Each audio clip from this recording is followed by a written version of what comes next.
टाक botany department, मीराबल्स college.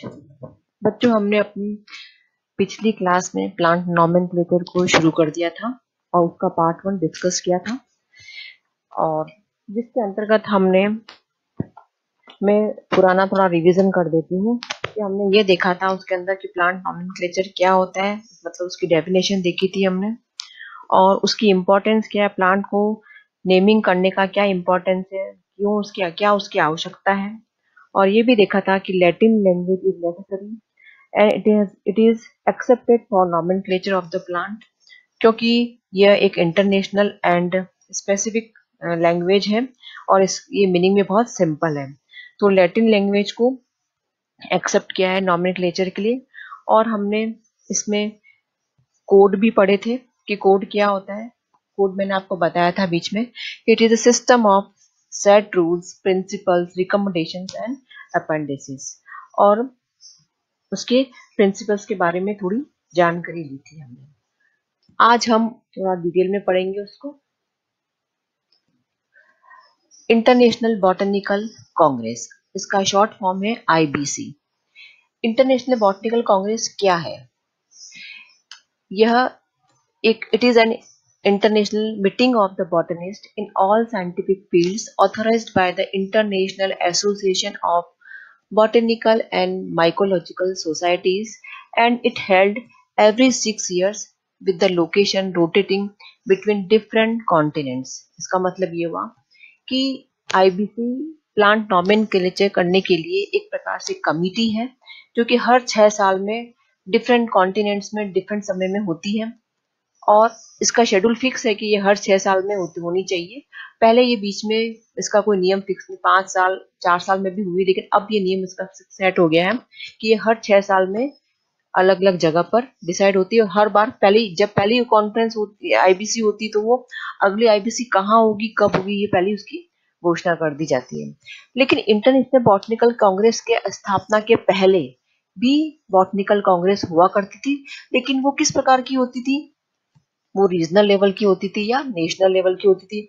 उसमें भी सारे बॉटनिकल साइंटिस्ट इकट्ठे होते थे और बॉटनी के बारे में डिस्कशन होता था। उसमें एक इम्पॉर्टेंट मुद्दा होता था nomenclature, means rules of nomenclature पर मुद्दा होता था और उस पर चर्चा होती थी। लेकिन उस समय अलग अलग एरिया में होती थी और वो इंटरनेशनल लेवल की नहीं होती थी। लेकिन उसके बाद में IABMS, international association of botanical and mycological society के द्वारा इंटरनेशनल बॉटनिकल कांग्रेस को मान्यता दी गई।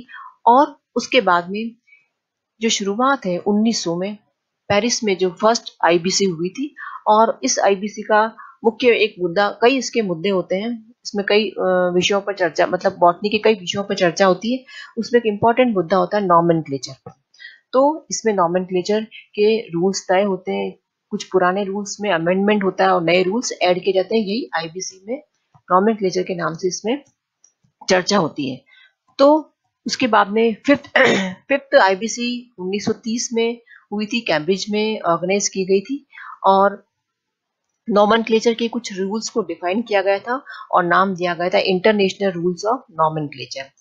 उसके बाद में 7th आईबीसी ऑर्गेनाइज की गई थी 1950 में, स्टॉकहोम में इसको ऑर्गेनाइज किया गया था, और इंटरनेशनल रूल्स ऑफ नॉमेनक्लेचर को बदल करके उसका नाम ICBN कर दिया गया। और उसके अंतर्गत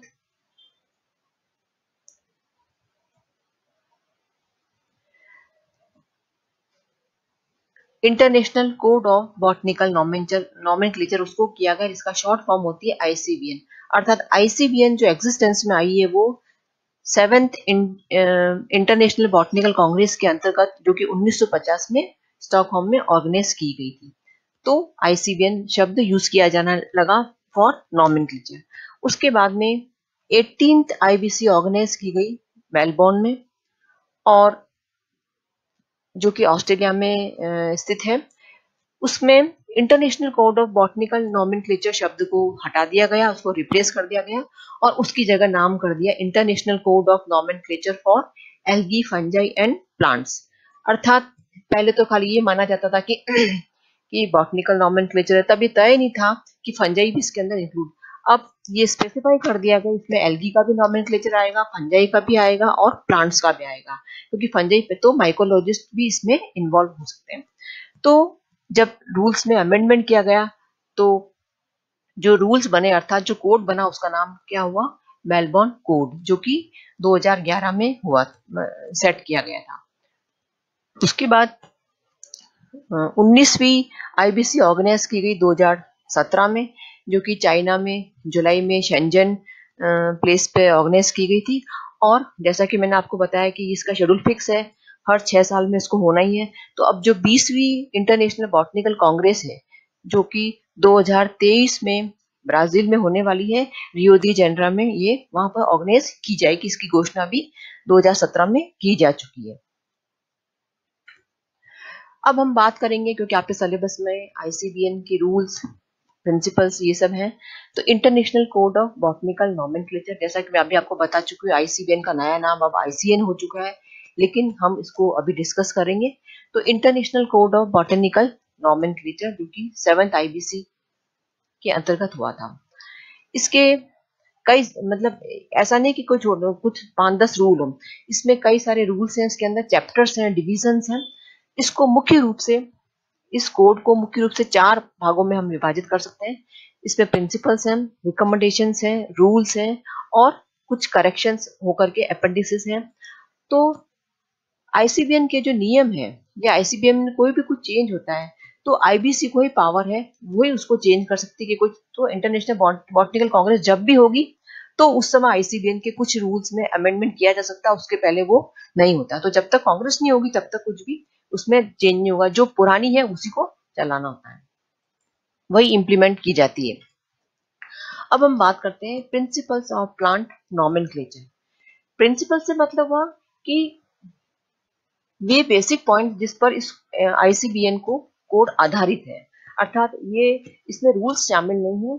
इससे ये principle does not these principles do not give detailed rules about the nomenclature, but they shows the main ideas to botanists for publishing a new taxon।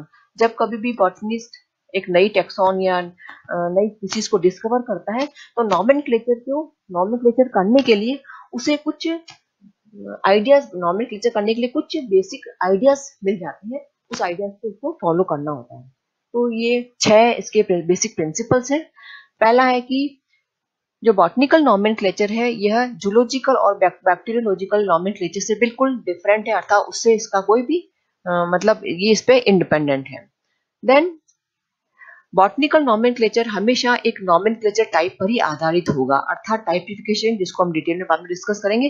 तो बॉटनी में जो भी नॉमेनक्लेचर होगा वो एक टाइप स्पेसिमेन के आधार पर ही आधारित होना चाहिए। टाइप स्पेसिमेन होते हैं जो हर्बेरियम शीट होती है और उसके ऊपर इसका डिस्क्रिप्शन लिखा जाता है और उसी के आधार पर किसी भी जीनस या स्पीसीज का नॉमेनक्लेचर किया जाता है।